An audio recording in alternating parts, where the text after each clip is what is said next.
Nah, sekarang baru saya akan masuk di pembelajarannya. Pembelajaran di era Merdeka Belajar. Tadi dari sini oleh Pak Tommy, ada kreativitas, ada berpikir kritis, ada kolaborasi, ada komunikasi. Kebetulan itu adalah kajian saya di beberapa riset yang sudah saya lakukan.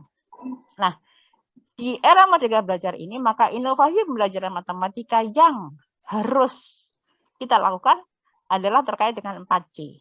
Oke, yang pertama adalah critical thinking, kemudian komunikasi, kemudian kolaborasi, dan kreativitas, gitu ya. Nah, sebenarnya ini sudah ada sejak dulu, gitu ya. Hanya mungkin saat itu belum terlalu dioptimalkan, gitu ya. Berdasarkan riset ini sudah ada sejak dulu.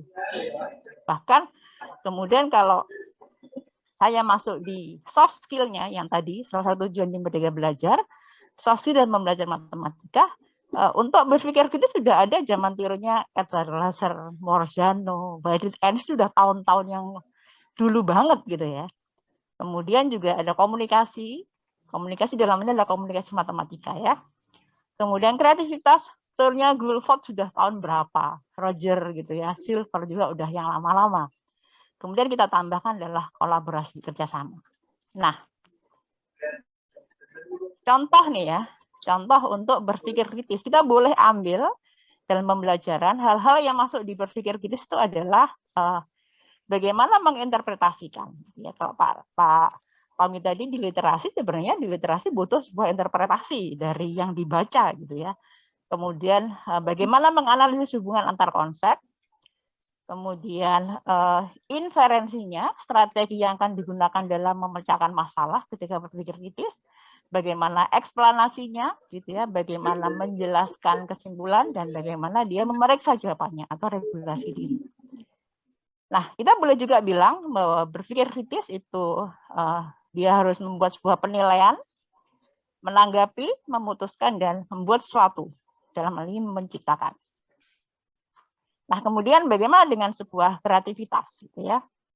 Dulu saya sangat sering menjumpai beberapa mahasiswa yang menyamakan arti kreativitas dengan berpikir kritis.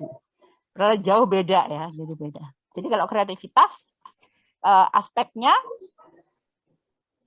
bisa menyelesaikan masalah dengan memberikan banyak jawaban terhadap masalah yang diberikan. Dalamnya adalah kelancaran, kemudian keluasan, dapat menggunakan beragam strategi dalam menyelesaikan masalah, kemudian bagaimana kebaruannya, menggunakan strategi yang baru, unik, atau tidak biasa untuk menyelesaikan masalah, dan juga keterinciannya, bagaimana menjelaskan secara terperinci, runtut, dan koheren terhadap prosedur matematis, jawaban, atau situasi matematika tertentu. Kalau misalnya kita kasih kertas tuh, kita kasih kertas, boleh kan kita mau bikin apa saja ya, mau bentuknya apa saja dari potongan-potongan itu. Adalah contoh dari kreativitas. Bagaimana sekarang dengan komunikasi matematika? Ini adalah contoh komunikasi matematika mahasiswa ya, komunikasi matematika mahasiswa ketika dia menyampaikan idenya. Nah, ini perlu mendapat sebuah evaluasi. Ini juga contoh bagaimana mahasiswa mengkomunikasikan ide matematiknya. Dalam hal ini dia menyampaikan alat peraga pembelajaran matematika untuk anak-anak sekolah dasar. Dia menyampaikan idenya, bagaimana dia berkomunikasi agar siswa itu bisa senang mengikuti pembelajaran yang disampaikan. Nah, kita akan coba amati komunikasi matematika pendidik ya. Ada pendidik pertama, dia menunjuk tulisan yang disampaikan. Pendidik yang kedua juga sama tuh. Dia menunjuk yang dikomunikasikan.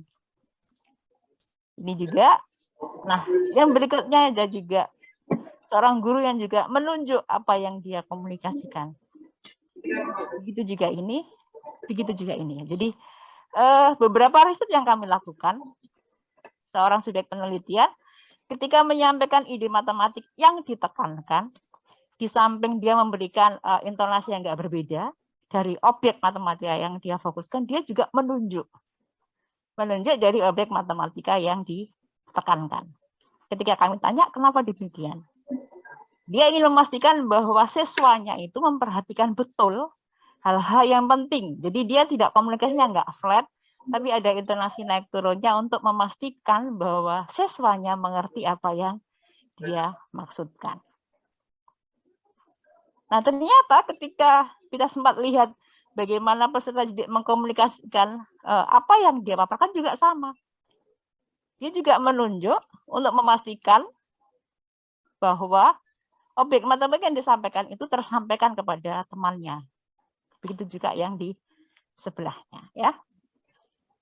Ini adalah contoh kerjasama yang dibangun meskipun di masa pandemi COVID. Ketika kita tanya kenapa tetap menerapkan harus dia diskusi dengan temannya, gitu ya. Dijawab oleh subjek penelitian bahwa kalau anak-anak di masa pandemi COVID itu harus belajar sendiri-sendiri, itu mereka semakin tidak senang, gitu ya. Bisa jadi tertekan dalam tanda petik karena merasa nggak ada teman.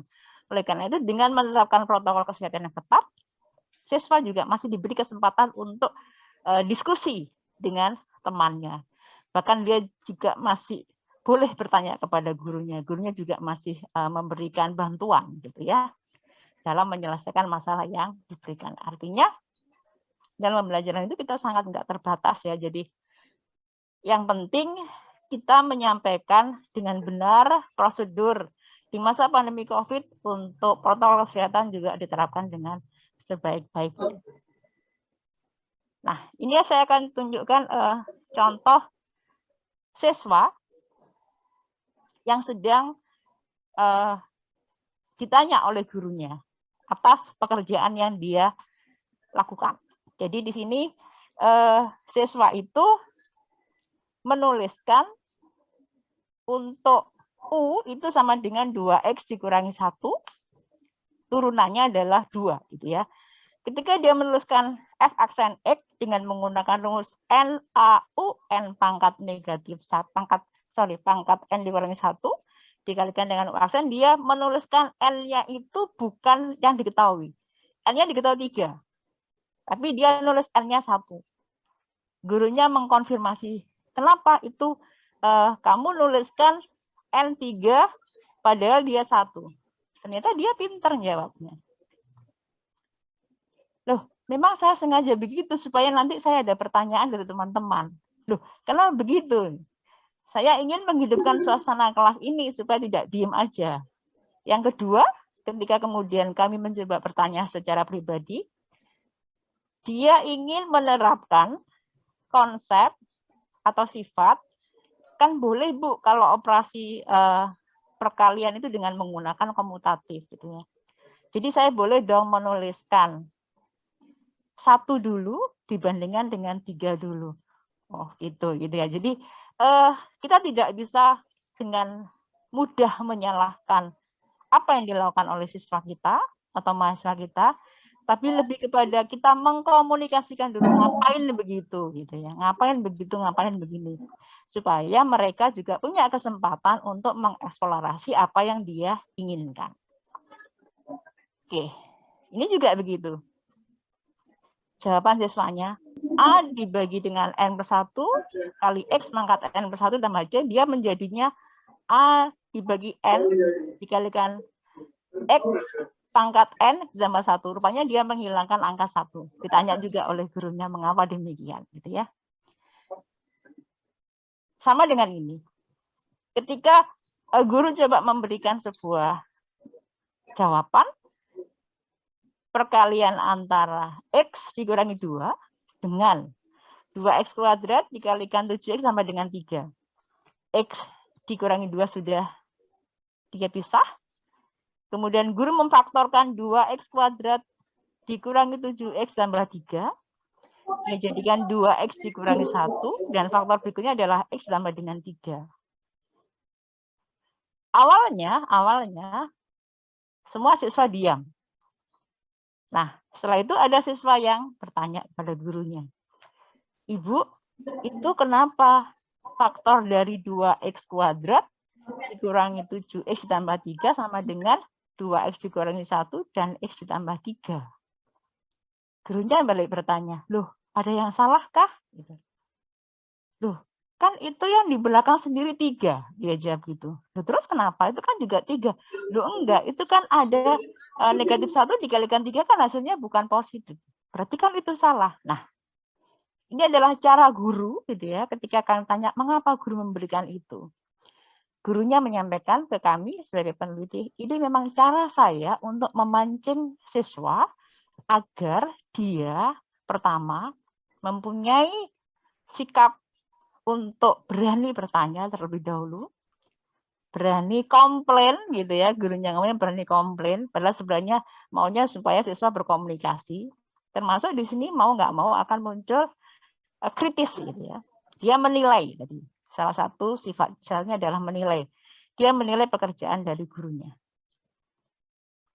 Oke,